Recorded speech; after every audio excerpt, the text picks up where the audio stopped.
Hello दोस्तों, एक बार फिर से आपका बहुत बहुत स्वागत करते हैं हमारे YouTube चैनल विपिन इंसा में। तो दोस्तों, आज हम आपको चक्रवृद्धि ब्याज पढ़ाएंगे। अब तक आपने साधारण ब्याज पढ़ा, वो कैसे लगाया जाता है किसी भी धनराशि पर, वो पढ़ा आपने। आज हम आपको चक्रवृद्धि ब्याज के बारे में जानकारी देंगे कि किस तरीके से किसी भी धनराशि के ऊपर कैसे लगाया जाता है। मान लीजिए कि आप किसी बैंक के अंदर गए, वहां पर आपने 100 रुपए कर्ज लिया आपने किसी से, ठीक है।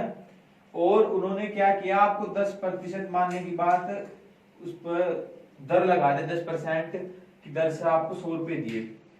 तो पहले साल में क्या होगा, 110 रुपए हो गए 10% की दर पर, ठीक है। अगर आप पहले साल में यानी एक साल का अगर हम ब्याज लगाते हैं 10% की दर पर 100 रुपए पर, यानी 100 रुपए पर 10 रुपए पर ब्याज के लग करके जो यानी 110 रुपए जो हो गया, वो टोटल हमने वहां पर उसका मिश्र धन जमा कर दिया हमने, ठीक है। तो जो ये अगला मिश्र धन होगा, ये मिश्र धन जो होगा अगले साल के लिए ये मूलधन का काम करेगा। समझ में आई बात? मूलधन का कैसे, यानी पहले तो हम 100 रुपए पर लगा रहे थे ब्याज, ठीक है। पहले साल में 10% की दर से पहले साल में 110 रुपए हो गया। तो अब 110 रुपए की जो हमारा 110 रुपए पर ही ब्याज लगाया जाएगा दूसरे साल, यानी 110 पर यानी 10% इसका ब्याज लगाएंगे हम, जितना आएगा उसमें जोड़कर ऐड कर देंगे, ठीक है बेटा। यानी चक्रवृद्धि ब्याज एक चक्र की तरह चलता है, ये जैसे जैसे किस तरीके से ये ऐसे चल रहा है चक्र, ठीक है। इस टाइप से भाई 100 रुपए लिए हमने, 10% की दर दी, तो 10% दर देगा यानी 110 रुपए हो गए पहले साल में। अब अगर हम दूसरे साल में जाएंगे तो दूसरे साल का जो ब्याज होगा वो 100 रुपए पर ना लगकर 110 रुपए पर लगाया जाएगा, ठीक है बेटा। यानी 110 रुपए पर इसका 10% निकाल लेंगे, फिर वो जो वो होगा, ठीक है बेटा। इस तरीके से साधारण ब्याज में क्या कर देते हैं, साधारण ब्याज में वही सिंपल है, मतलब 100 रुपए है तो 2 साल के लिए लगाया गया, तो 100 रुपए पर पहले साल में जो ब्याज लगाया वो, फिर दूसरे साल में जो ब्याज लगा वो 100 रुपए पर ही लगता था साधारण ब्याज के अंदर। लेकिन चक्रवृद्धि ब्याज के अंदर क्या होगा, ये इस तरीके से लगाया जाएगा, समझा मैंने आपको, ठीक है। तो इसके फॉर्मूले देखिएगा आप किस तरीके से लगाते हैं हम लोग। और मेनली तो भाई चक्रवृद्धि जो ब्याज है, इस चक्रवृद्धि ब्याज के अंदर कैसे कैसे, मतलब 2 ही फॉर्मूले हैं, वही आपको याद रखने हैं। कैसे याद रखोगे आप, देखो जैसे कि अगर हमें निकालना है चक्रवृद्धि मिश्र धन, ये 2 बड़े ही महत्वपूर्ण फॉर्मूले हैं, आपने इसको याद रखना। चक्रवृद्धि मिश्र धन, मिश्र धन कैसे निकालते हैं, साधारण मिश्र धन आपको बताया था मैंने कैसे निकालते हैं वो। अब चक्रवृद्धि मिश्र धन हम कैसे निकालते हैं। चक्रवृद्धि जो हमारा मिश्र धन होगा उसको निकालने के लिए एक तरीका होता है। क्या होता है तरीका, कि मूलधन इंटू 1 प्लस आर, यानी रेट उसकी दर लिख दो यहाँ पर, दर बटे 100 की पावर टी, यानी कितने समय के लिए हमें वो दिया गया, ठीक। और अगर मैं यहाँ पर आपको बताऊं चक्रवृद्धि यहाँ पर ब्याज की बात हो, तो मेरे चांद आपने क्या करना है, चक्रवृद्धि ब्याज मतलब सीआई बोलते हैं, साधारण ब्याज को एसआई यानी, ठीक है, सिंपल इंटरेस्ट, और चक्रवृद्धि ब्याज को बोलते हैं सीआई यानी कंपाउंड इंटरेस्ट। चक्रवृद्धि ब्याज कैसे निकालते हैं हम, चक्रवृद्धि ब्याज निकालने के लिए क्या करते हैं, जो हमारा मिश्र धन यानी जो हमारा मूलधन होगा, उस मूलधन में से क्या करते हैं हम, मूलधन जो हमारा मिश्र धन होगा, मिश्र धन माइनस के मूलधन, ठीक है बेटा, ये याद रखिएगा। चक्रवृद्धि ब्याज कैसे निकालते हैं, मिश्र धन माइनस के मूलधन, ठीक। तो अब ये 2 फॉर्मूले आप याद रखिएगा।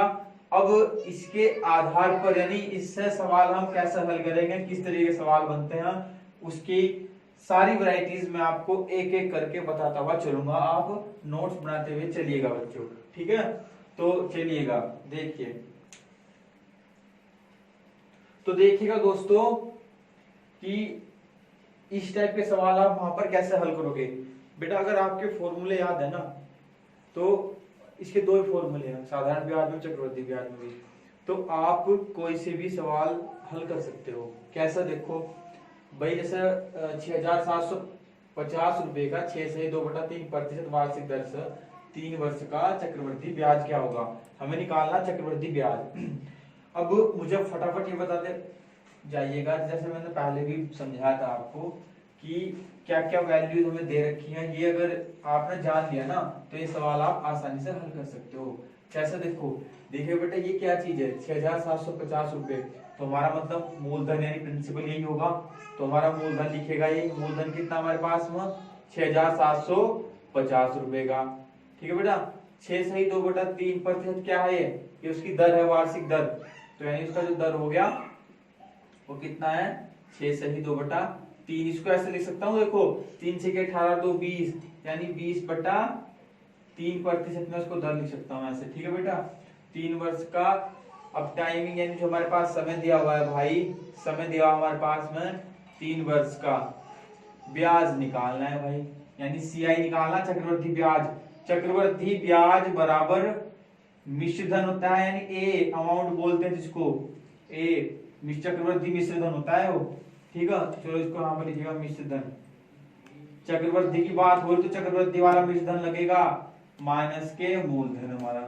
ठीक है, मिश्र धन निकालने के लिए मैंने फॉर्मूला भी लिखवाया आपको कि हमारा क्या लिखवाया था, यानी मूलधन इंटू 1 प्लस के r/100 इसकी पावर t माइनस के मूलधन लिखवाया था अभी।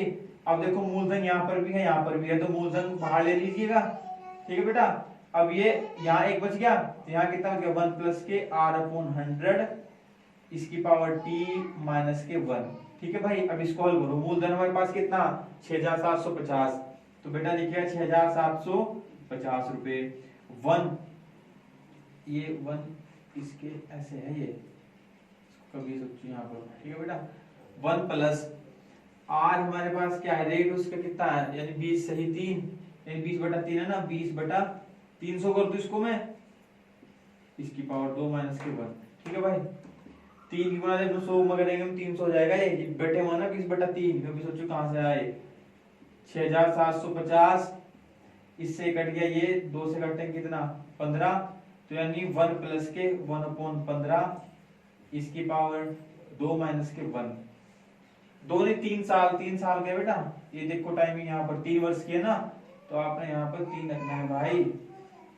ये देखो 3 रखो, यहाँ पर 3 रखो बेटा। 6,750 1 प्लस 15, सॉरी इसको ऐसे लिखो, 15 का 15 और 1 16, यानी 16/15 इसकी पावर 3 माइनस के 1। ठीक है, अभी चल रहा है, यहाँ पर करते हैं इसको। कैसा होगा? देखो 6,750 बेटा, बस कैलकुलेट। जिस बच्चे ने कैलकुलेशन बड़ी बेहतरीन तरीके से कर ली ना, वो इसको हल कर देगा आराम से। 16 multiple 16 multiple 16 upon 15 multiple 15 multiple 15। ठीक है भाई, माइनस के 1। ठीक, अब थोड़ा इसको और हल करो, यानी 6,750 16 की 16 में करेंगे, यानी 256 मल्टीपल 16, इसके बटे में मानेंगे, इसके गुणा करेंगे, ये आ गया। इसकी यानी 15 15 कितना? 225 मल्टीपल 15। अब यहाँ माइनस क्या करेंगे? यही 25 15 गुना 15 गुना 15 यहाँ लिखेंगे ऐसे करके। तो 15 15 कितना हो गया? 225। तो 225 मल्टीपल 15 यहाँ आ गया। ठीक है, अब इसको हल करो। देखो 6,750 करके, ठीक है, अब इसको हल करिएगा यहाँ पर। 16 जैसा कैलकुलेशन करिएगा बच्चों इसकी, देखो कैसे होगी। तो यानी इसकी मल्टीपल, देखो ये चीज समझ में तो आ रही है ना आपकी? ये कैसे हुआ कि भाई देखो इसकी इसकी इसके बटे में एक मान लिया ना, इसकी मल्टीपल करके ये आ गया, इसकी मल्टीपल करेंगे यहाँ तो ये आ जाएगा, फिर इसको गुणा करेंगे इसमें यहाँ ही आ जाएगा। ठीक है, तो फिर इसमें इसको देखिएगा आप अपने हिसाब से, क्या नाम, कैलकुलेट करके हल कर लीजिएगा। इसका आंसर 1442 रुपए के समथिंग इसका आंसर आ जाएगा लगभग। ठीक है, लगभग यही आंसर आएगा 1442। इसको हल कर दीजिएगा बेटा। और 1442 इसका आंसर आ जाएगा। तो मैं एक बार फिर ये समझाना चाह रहा हूं आपको कि मेनली आप तरीका समझो भाई। चक्रवर्ती ब्याज के जो सवाल आएंगे वो ज्यादा भारी नहीं आएंगे, आपको पता होगा कि कैसे होंगे, लेकिन आप उनकी कैलकुलेशन जितनी स्पीड से करेंगे, ठीक है, तो आप जितनी स्पीड से कैलकुलेशन करेंगे उतनी ही ज्यादा चीजें आपके ज्यादा समझ में आएंगी। ठीक है बेटा, तो ये चीज याद रखिएगा कि किस तरीके से अगर हमें ब्याज निकालना तो हम कैसे निकाल लेंगे भाई। अलग तरीके और तरीका भी है कि इसका मिश्र धन निकाल दो, मिश्र धन निकालने के बाद क्या करेंगे, जो हमारा मूलधन होगा उसको घटा देंगे, तब भी आ जाएगा आंसर। ठीक है, तो इस तरीके से आपने सवाल हल करने हैं चक्रवृद्धि इसके क्या नाम ब्याज के। ठीक है, तो अब देखिएगा अगले एक और तरीका किस तरीके से होंगे सवाल। ठीक है, चलेगा मुन्ना, देखिए किस तरीके से सवाल होंगे। यानी इस अगर ऐसा सवाल आपके एग्जाम में फंसता है तो आप उसको कैसे हल करोगे और कैसे उस सवाल से आप बाहर निकलोगे। ठीक है, देखो तो सबसे बड़ी बात तो ये है कि भाई किसी भी सवाल को हल करने की कि चाहे कितने से बड़ा सवाल हो, घबराना नहीं चाहिए बिल्कुल भी। सवाल देख कर इतना बड़ा सवाल है, फिर हमने नहीं पढ़ा है या आज तक हमने सवाल देखे नहीं, कैसे हल होंगे, तो उसकी वो चीज हल नहीं है। मतलब देख करके समझो, उसको समझने का प्रयास करो कि क्या क्या चीज उसने दे रखी, और वो चीज जो दे रखी है उसको लिखते जाइएगा और फिर फॉर्मूले रख के हल करते जाइएगा। आराम से अपने अपने आप होते जाएंगे सवाल सारे। देखो भाई, कितने समय में 10% वार्षिक चक्रवृद्धि ब्याज की दर से 2000 रुपए का मिश्र धन 2420 रुपए हो जाएगा। देखो किस तरीके से होगा। सबसे पहले जो जो चीजें मैं दे रखी हूँ यहाँ पर लिखते जाइएगा। सबसे पहले देखो 10% वार्षिक दर, यानी जो हमारी रेट यानी आर का मान कितना 10% होगा। जो प्रतिशत में देते हैं चक्रवृद्धि और साधारण ब्याज के अंदर, वो हमारी दर होती है, रेट होता है, उसको मान, रेट का मान होता है वो। चक्रवृद्धि ब्याज की दर से 2000 रुपए का, तो 2000 रुपए हमारा क्या हो गया बेटा, मूलधन। 2000 रुपए हमारे पास मूलधन हो गया। का मिश्र धन हमें दे रखा है, मिश्र धन, ठीक है, मिश्र धन भी दिया हुआ है हमारे पास, कितना है 2420 रुपए। ठीक है भाई, तो अब हमें क्या निकालना है, कितने समय में, यानी हमारे पास हमें निकाल करनी है समय की गणना, यानी कितने साल लगेंगे 2000 को 2420 रुपए होने के लिए। 10% से अगर हम वार्षिक दर रखते हैं, वो भी चक्रवृद्धि ब्याज की, यानी चक्रवृद्धि ब्याज पर ब्याज लगता है ना, इसलिए थोड़ा सा ये भारी है। किसी पे चक्रवृद्धि ब्याज न लगाइए, और किसी से ऐसे लोग है ना साधारण ब्याज रखिए। ठीक है, देखो अब देखो हमारे पास मिश्र धन है, मूलधन है, दर है और समय है। तो ये किस फॉर्मूले में, तो हमारे पास आपको याद होगा मैंने फॉर्मूला भी लिखवाया मिश्र धन का। मिश्र धन यानी वो भी चक्रवृद्धि ब्याज का। चक्रवृद्धि ब्याज का मिश्र धन कैसे निकालते हैं हम, मूलधन इंटू 1 प्लस आर अपॉन 100 की पावर टी लिखवाया अभी मैंने। ठीक है, मिश्र धन हमारे पास कितना 2420, मूलधन हमारे पास 2000 रुपए का है, 1 प्लस दर कितनी 10% की बटे 100 इसकी पावर टी। अब इसको इसके बटे में जो अगर कोई संख्या किसी संख्या के गुणा में है ना, अगर बराबर से इधर लेकर आते हैं तो जाहिर सी बात है वो उसके बटे में जाएगी, बटे 2000 इक्वल टू, इससे कट गया ये 10 कम 10 हो रही 11, 11 बटे 10 की पावर टी। देखो इस जीरो से जीरो कैंसिल होगी, 2 से काटेगा 2 एकम 2 यानी 100 आ गया, 2 से काटेगा 2, 2 एकम 2, 2 दूनी 4, 2 एकम 2 यानी 121 बट्टा 100 इज इक्वल टू 11 बट्टे 10 की पावर टी। ठीक है भाई, अब देखो ये किसका वर्ग है 11 का, ये किसका है 10 का, इस टाइप से लिख सकते हैं इसको 11 बटे 10 इसकी पावर टी। ठीक है, अब जब आधार संख्या समान हो तो जो पावर होगी उनकी तुलना हो जाती है, ये तो पता ही। अगर पावर समान हो तो आधार संख्या की तुलना हो जाती है। तो टी का मान कितने है, इससे कैंसिल तुलना हो कैंसिल जाते हैं वो, तो टी का मान कितना 2 वर्ष, यानी 2 वर्ष लगेंगे उसको इतना होने में। ठीक है, तो इस तरीके के सवाल अगर आपके सामने वहां पर फंसते हैं तो आपने इस तरीके से उसको हल करना है। ये सब वहां जब आप प्रैक्टिस, तो सिर्फ मैं समझाने के लिए बता रहा हूँ, तभी आपको इतने बड़े बड़े सवाल लग रहे हैं। जब आप कैलकुलेशन करोगे, स्पीड से करना सीख जाओगे, तो पेपर में आप ये चीज लिखोगे या फिर ये फॉर्मूला लिखोगे, वहां तो सिर्फ एकदम संख्या उठाओ और स्पीड से हल करो, ये चीज लिखो 11 का है, 10 का है, 10 11 दे रहा है, टी का मान 2 आ जाएगा। इस टाइप से आप वहां पर हल करोगे पेपर में। ठीक है बेटा, तो चलिएगा अगला सवाल देखते हैं। तो चीतो देखिएगा किस तरीके से सवाल होगा ये, कि अगर इस तरीके सवाल आपके सामने आप फंसते हैं तो आप ऐसा सवाल कैसे हैंडल करोगे पेपर में बैठ करके, कि 16,000 रुपए का 10% वार्षिक दर से 1 वर्ष का चक्रवृद्धि ब्याज ज्ञात करें, जबकि ब्याज की दर प्रति छमाही दे हो, छमाही हो, तिमाही हो, सालाना हो, वो चीजें मैंने समझाई थी आपको एक वीडियो में साधारण ब्याज के। तो यानी छमाही, अब मेरे को बताओ कि एक वर्ष में कितनी छमाही होंगी, सिंपल सी बात है 2 छमाही होंगी। तो याद रखिएगा कि अगर यहाँ पर टाइमिंग रखेंगे हम 1 वर्ष ना रख करके 2 रखेंगे, यानी छमाही यानी आध्यात्मिक करके देंगे। और जब चक्रवृद्धि ब्याज चल रहा है तो यानी प्रति छमाही देगा तो दर भी आधी होगी उसकी, समझ रहे, यानी 5% की दर वो 6 महीने के लिए, फिर 5% की दर फिर 6 महीने के लिए, आखिरी 6 महीने के लिए, तो टोटल 10% की दर होगी नहीं। तो बस जैसे 1 वर्ष के लिए सवाल में होता है, तो आपको यहाँ पर देखिए क्या क्या चीजें इसमें दी हुई है। देखो भाई 16,000 रुपए हमें पता है हमारा मूलधन है, ठीक है, आंख नीच करके रख दो सवाल, तो ये कितना 16,000 रुपए मूलधन, दर हमारे पास और समय हमारे पास, 2 चीज बदल जाएंगे यहाँ पर, ये सेम की सेम नहीं रखेंगे, यहाँ पर समय आप 1 वर्ष नहीं रखोगे। अब प्रति छमाही दे रहे हैं यानी 6 महीने में दे रहे हैं, तो यानी 1 साल में 2 छमाही होगी, तो समय यहाँ पर 2 रखेंगे हम। ठीक है, अब जब प्रति छमाही दे रहे हैं हम, तो दर भी तो आती हो जाएगी ना, अगर 10% की वार्षिक दर सालाना के लिए वो, यानी 1 साल के लिए, तो यानी 6 महीने के लिए 5% की दर होगी, और 5% के अगले 6 महीने की दर लिए दर, टोटल 10% हो जाएगी वो, यानी 5% के माने की दर। तो अब हमें उसका ब्याज निकालना कि वो ब्याज प्रति छमाही दे हो, तो वो यानी 1 छमाही में कितना वो ब्याज देगा, यानी टोटल साल के लिए वो। ठीक है, तो देखो क्या होता है इसमें, ब्याज निकालना है, बस ब्याज निकालने के लिए फॉर्मूला आपको बताया था मैंने, सीआई चक्रवृद्धि ब्याज के लिए मिश्र धन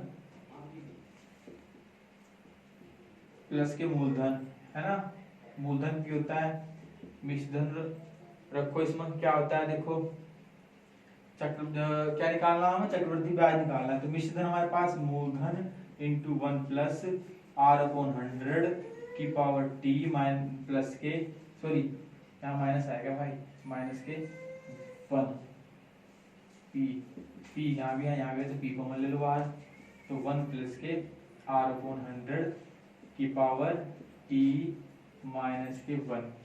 ठीक है बेटा, आगे चल, मूलधन कितना हमारे पास में 16,000 रुपए का, 16,000 रुपए का 1 प्लस दर कितनी है 5% की, तो यानी 5/100, इसकी पावर t का मान कितना हमारे पास में, समय 2 माइनस के 1। ठीक है बेटा, आगे चल 16,000, ठीक, 5 से काटेंगे, 5 दूनी 20, 20 कम 20 हो जाएगी 21, यानी 21/20 की पावर 2 माइनस के 1। अब यहाँ जाओ, इधर करते हैं थोड़ा सा। अब देखो यहाँ पर 16,000 रुपए है बेटा चांद, ठीक है, 21 का वर्ग कितना लगा, 21 का वर्ग 441 हो जाएगा ना, और 20 का वर्ग कितना हो 400 हो, सिंपल बात है, माइनस के 1, इसके बटे में एक माइनस किसमें करो, 16,000 यानी 441 माइनस के 400 बटे 400, 2 जीरो से 2 जीरो उड़ा दो। ठीक है मेरे भाई, 160 की मल्टीपल 441 में से 400 गए यानी 41 बच गया, और बटे हमारे पास 4 है, 4 से काटेंगे 4 चौके 16 यानी 40, तो यहाँ पर रखेंगे यानी 40। देखो सही कट रहा है ना बिल्कुल, 2 जीरो से समझ में आया ना बात है, 2 जीरो कैंसिल। अब देखो यहाँ पर 160 बच गया, अब गुना है, जिसके बीच में कोई चिन्ह नहीं होता वहां गुना होता है, यानी 441 में से 400 गए यानी 41 बच गए, तो 4 से काटेंगे 4 चौक 40 बच गए, 40 गुना 41, 1 जीरो 4 एकम 4, 4 चौके 16 यानी 1640 रुपए, 1640 रुपए हो जाएगा उसका एक वर्ष का चक्रवृद्धि ब्याज अगर प्रति छमाही 5% की दर से हम उसको जमा करें तो 1640 रुपये उसका ब्याज हो जाएगा। तो अगर आपके पेपर में ऐसे सवाल फंसते हैं तो मेरे मुन्ना इस तरीके से हल करिएगा, ठीक है। तो देखते हैं इसमें इसी आधार पर अगला सवाल कैसे होगा बेटा, ठीक है। चलिएगा, चलो भाई अगला सवाल देख कैसा होगा। किसी धनराशि पर 8% ब्याज की दर से 2 वर्ष के चक्रवृद्धि ब्याज तथा साधारण ब्याज का अंतर 768 रुपए है, तो धनराशि क्या होगी। अगर मेरे चांद ऐसे सवाल फंसते हैं जिसमें साधारण ब्याज और चक्रवृद्धि ब्याज मिक्स दे रखे हैं, तो उसके लिए आप बिल्कुल आसान तरीका बताऊंगा, ट्रिकली सॉल्यूशन। वैसा सॉल्यूशन भी है इसका, कैसा मतलब साधारण ब्याज माइनस चक्रवृद्धि या चक्रवृद्धि ब्याज माइनस साधारण ब्याज बराबर ये, दोनों के बीच का अंतर दिखा रखा है, तब भी आंसर आ जाएगा, बिल्कुल आएगा। कैसा आएगा देखो भाई, जैसे चक्रवृद्धि ब्याज माइनस के साधारण ब्याज इक्वल टू कितना 768 रुपए, टाइमिंग भी दे रखी, दर भी दी हुई है, तो यहाँ से हम धनराशि आराम से निकाल सकते हैं। साधारण ब्याज का फॉर्मूला बता दो, मूलधन गुणा दर गुणा समय बटे 100, चक्रवृद्धि ब्याज का तुमको पता ही क्या, मूलधन इनटू वो जो पढ़ा था वो, ठीक है। तो दोनों को हल करके वो उस तरीके से भी आंसर बिल्कुल आ जाएगा। और इसका ट्रिकली सॉल्यूशन भी है, देखो इसका ट्रिकली सॉल्यूशन आपको क्या किस तरीके से होगा, ठीक है, कि भाई ब्याजों का अंतर, जितना भी हमारे ब्याजों का अंतर जितना भी देख रखेंगे वो हिंदी में लिखवा रहा हूँ जिससे आपके समझ आ जाए भाई, बिल्कुल ठेठ तरीके से। ब्याज जितने भी होंगे चक्रवृद्धि ब्याज साधारण ब्याज दोनों ब्याजों का अंतर इक्वल टू यहाँ पर मूलधन, ठीक है, मूलधन इंटू दर बटे 100 की पावर t, ठीक है भाई। ये याद रखिएगा अगर 2 वर्ष का अंतर उनका 2 वर्ष का होगा, ठीक है। तो चलिएगा अगर हाँ इसके लिए याद रखिए दोनों ब्याजों का अंतर कितना रखा है 768 रुपए, इसको हल कीजिएगा इक्वल टू मूलधन, मूलधन क्या हमारे पास में, वो मूलधन तो निकालना है मेरे चांद, अगर मूलधन देंगे फिर बचा गया दर कितनी 8% की बटे 100, इसकी पावर t कितना है 2 वर्ष के लिए, तो 2 आ गया, ठीक है चांद बेटा। 768 इजिकल टू मूलधन 4 दूनी 8, 25 चौका 100, 2 का वर्ग कितना 4, 5 25 का वर्ग 625, क्योंकि वर्ग हो रहा है दोनों वर्ग करते हैं यहाँ, इसकी मल्टीपल इधर करेंगे यानी 768 मल्टीपल 625 बटे 4, इसके इधर भाग में आएगा पी, 4 से काट तो 4 एकम 4, 3 बच गए 4 9 36, 4 दूनी 8, तो हमारे पास यानी P equal to 192 multiple 625 and 625, हल करो 5 दूनी 10 0, 5 6 ये वो स्टेप से ये 1,20,000 1,20,000 के लगभग समथिंग इसका आंसर आ जाएगा, यानी 1,20,000 का हमारा मूलधन था। तो इसमें अगर 8% की देते हो तो उनके चक्रवृद्धि ब्याज साधारण ब्याज में 768 का अंतर आ जाएगा। इसको कैलकुलेट करके देख लीजिएगा, यही आएगा क्या आंसर, ठीक है। तो मतलब मेरा समझाने का जितने भी सवाल है भाई आपको मैंने बताया कि कहीं भी कैलकुलेशन हो या जैसे भी कोई मिस्टेक होती है तो आप उसको हल कर लीजिएगा। मैं सिर्फ यहाँ इतनी कैलकुलेशन करता नहीं हूँ, सिर्फ मेरे समझाने का मतलब है कि दिमाग आप अपना लगाओ और हल करो। उसको हल करने के बाद मेरी तरीके समझो कि किस तरीके से मैं बता रहा हूँ आपको, ठीक है।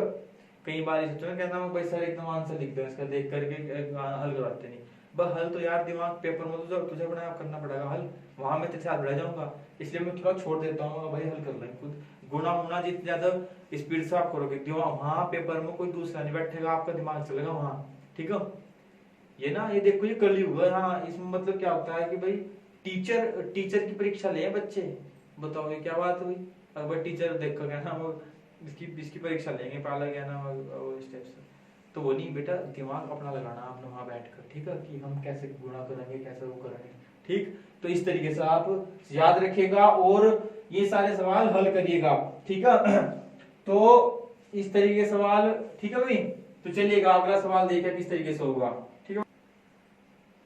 तो देखिएगा भाई ये सवाल किस तरीके से होगा अगला, कि वहां पेपर में बैठ कर आप कैसे हैंडल करोगे ऐसे सवाल को। ठीक है, कि किस वार्षिक चक्रवृद्धि ब्याज की दर से 2 वर्ष में कोई मूलधन स्वयं का 25/16 गुना हो जाएगा। इस तरीके के सवाल भाई आ जाते हैं पेपर में, काफी देखने को मिले हैं ऐसे सवाल। ठीक है, और अब देखते हैं आप वहां पर बैठ करके इस सवाल को किस तरीके से हल करोगे, कैसे करोगे कि किस वार्षिक चक्रवृद्धि ब्याज की दर से। भाई हमें दर निकालनी है उसकी। ठीक है, तो दर निकालने के देखो हमारे पास समय दिया हुआ 2 वर्ष का, हमारे पास जो टाइमिंग है समय है वो 2 वर्ष की है। ठीक, अब इसने कहा है कि मूलधन स्वयं का 25/16 गुना हो जाएगा। अब मुझे एक बात बताओ भाई, मूलधन जो है स्वयं का 25/16 गुना हो जाएगा। ठीक है, तो हो जाएगा तो यानी वह धनराशि पूछी गई टोटल कितनी हो जाएगी, यानी जो मैंने बताया था कि मिश्र धन होता है उसका, वो कितना हो जाएगा वो मिश्र धन हो उसका। ठीक है, तो यहाँ पर हमें इसकी मिश्र धन की वैल्यू क्या दे रखी है इसने, मिश्र धन जो होगा कि किस दर से, वो मिश्र धन मूलधन का, यानी जो मूलधन होगा इसका कितना 25/16 गुना हो जाएगा इस मूलधन का, ये मिश्र धन टोटल जो वहां जमा करेंगे हम किस दर से वो बताना हम। ठीक है, बस ये बात थी, हो गया हल। इसे इसके बटे में ले आओ, यानी मिश्र धन। मेरे चाँद ये ना कंफ्यूज मत हुई कि क्या है ये मिश्र धन, उसका वो चक्रवृद्धि ब्याज चल रहा है यहाँ पर कंपाउंड इंटरेस्ट। ठीक है, मैं यहाँ लिख नहीं रहा, इसका मतलब ये है समझ लीजिए ये वाला मिश्र धन ही चक्रवृद्धि की, चक्रवृद्धि में चक्रवृद्धि का मिश्र धन हो और ब्याज उसका क्या नाम साधारण ब्याज में साधारण का हो, तो यानी बटे मूलधन इक्वल टू 25/16। तो बस यहाँ से देखो मिश्र धन, यहाँ से मिश्र धन हमें कितना मिला है, मिश्र धन हमारे पास आया 25 रुपए का, हमारा जो मूलधन आया वो हमारे पास आया 16 रुपए का, समय दे रखा है हमें 2 वर्ष का। तो बस क्या निकालना है, हमें निकालना है कि किस दर से। तो देखो हमारे पास मिश्र धन के लिए, चक्रवृद्धि मिश्र धन के लिए फॉर्मूला मैंने भी क्या लिखवाया था भाई, मिश्र धन निकालने के लिए मूलधन इंटू 1 + r/100 की पावर t लिखवाया था, नहीं समझ रहे। मिश्र धन हमारे पास क्या है 25 रुपए का, 25 लिख, मूलधन हमारे पास 16 रुपए 16 लिख, 1 + r कितनी निकाल ली है बटे 100, इसकी पावर कितनी t का मान 2 हमारे पास 2, तो इसके बटे में ले आओ, तो यानी 25/16 ये अलग है भाई, 25/16 हो गया, समझ में आना बात भाई। तो अब 1 + r/100 इसकी पावर 2। अब देखो जब अगर कोई पावर हो ना इधर, अगर पावर को बराबर से इधर लेकर आते हैं तो जो इधर संख्या होगी उसके ऊपर रूट चढ़ जाता है, तो यहाँ पर ये जो ये पावर खत्म करो यहाँ पर रूट चढ़ जाएगा। अब देखो 25 किसका वर्गमूल है, ये 5 का, और 16 किसका 4 का, तो यानी 1 + के r/100। ठीक है, अब ये एक बराबर से इधर ले आओ, यहाँ पर कर दो भाई, यहाँ पर करते हैं देखो भाई, देखो ये एक बराबर से इधर ले आओ, यानी 5/4 - के 1 = r/100। ठीक है बेटा, इसके बटे में 5 × 5 यानी 5, 4 × 4 4 बटे 4 × 4 4 यानी r/100। 5 में से 4 गए कितना हो गया 1, 1 सॉरी यहाँ पर लिखूंगा, यानी 5 में 4 गया 1, 1/4 = r/100। 100 बराबर से इस गुणा से मुझे किधर, तो यहाँ से काट करके 100 लिख दूं यहाँ पर मैं, और 4 से जब से काटेंगे 25, तो r = 25%, 25% की दर होगी, तब जाकर वो मूलधन का इतने बटे इतना गुना हो जाएगा। तो दोस्तों ये तो चक्रवृद्धि ब्याज के कुछ सवाल ऐसे थे। ठीक है, बड़े वो थे, कुछ जो 1-2 टाइप के रह गए हैं वो मैं आपको अगले वीडियो में बताएंगे। ठीक है, तो तब तक के लिए आप ये सवाल करिएगा, इन सवालों के ऊपर प्रैक्टिस कीजिएगा और सेफ रहिएगा दोस्तों। तो नमस्कार दोस्तों।